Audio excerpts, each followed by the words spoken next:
Interactions of the elementary particles. इस video में हम एलिमेंट्री पार्टिकल्स के इंटरेक्शंस को समझेंगे। इंटरेक्शन वह मैकेनिज्म है जिसके द्वारा पार्टिकल्स एक दूसरे से इंटरेक्ट करते हैं। एलिमेंट्री पार्टिकल्स के इंटरेक्शन को क्लासिफाई किया जा सकता है strong interaction, electromagnetic interaction, weak interaction और ग्रेविटेशनल इंटरेक्शन में। स्ट्रॉन्ग इंटरेक्शन का कैरियर पाइओन्स है।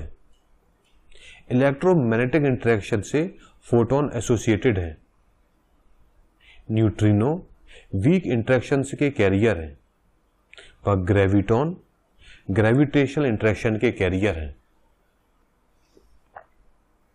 डिफरेंट इंटरेक्शन, उनके कैरियर व उनकी रिलेटिव स्ट्रेंथ, इनकी टेबल आप स्क्रीन पे देख रहे हैं।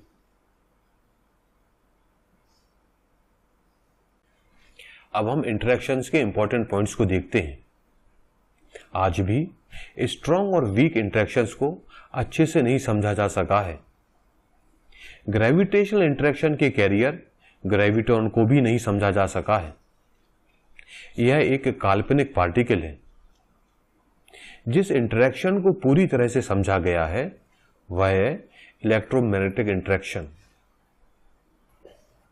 इंटरेक्शन जितना ज्यादा स्ट्रॉन्ग होगा वह उतने ज्यादा कंजर्वेशन लॉ से एसोसिएट करेगा। इंटरेक्शन जितना ज्यादा स्ट्रॉन्ग होगा उतने कम पार्टिकल्स इसे ग्रहण करेंगे। इंटरेक्शन जितना ज्यादा स्ट्रॉन्ग होगा, यानी कि जो स्ट्रॉन्ग इंटरेक्शन होता है उसके साथ कम पार्टिकल एसोसिएटेड होते हैं। और इंटरेक्शन जितना वीक होगा उतने ज्यादा पार्टिकल इसे ग्रहण करेंगे, यानी कि वीक इंटरेक्शंस के साथ बहुत ज्यादा पार्टिकल्स एसोसिएट करते हैं। The major rules of the interactions in the structure of matter. Matter के स्ट्रक्चर में इंटरेक्शन की भूमिका। न्यूक्लियस का स्ट्रक्चर स्ट्रॉन्ग इंटरेक्शन के कारण पता लग सका। एटम के स्ट्रक्चर की जानकारी इलेक्ट्रोमैग्नेटिक इंटरेक्शन से पता लगी। स्ट्रक्चर ऑफ मैटर में वीक इंटरेक्शन के रोल के कारण न्यूक्लियस में इनएप्रोप्रिएट न्यूट्रॉन प्रोटॉन रेशियो के कारण बीटा डिके होता है। तो बीटा डिके क्यों होता है? क्योंकि वीक इंटरेक्शन के कारण न्यूक्लियस में इनएप्रोप्रिएट न्यूट्रॉन प्रोटॉन रेशियो होता है, जिस कारण से उसमें बीटा डिके होता है। ग्रेविटेशनल इंटरेक्शन यूनिवर्सल फोर्स को रिप्रेजेंट करता है। इलेक्ट्रॉन से लेकर गैलेक्सीज तक यह सब पर एक्ट करता है।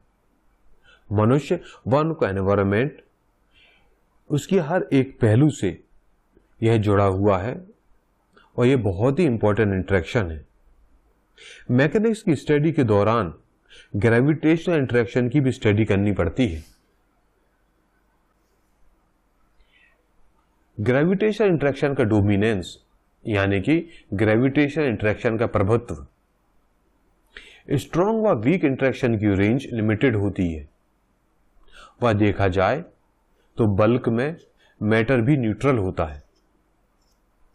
स्मॉल स्केल में ग्रेविटेशनल इंटरेक्शन का रोल इनसिग्निफिकेंट होता है, परंतु लार्जर स्केल में ग्रेविटेशनल इंटरेक्शन बहुत इंपॉर्टेंट रोल प्ले करती है।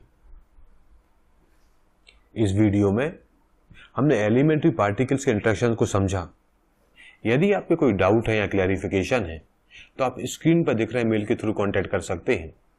फिजिक्स के दूसरे वीडियो देखने के लिए स्क्रीन पर दिख रही वेबसाइट पर विजिट करें। थैंक यू, धन्यवाद।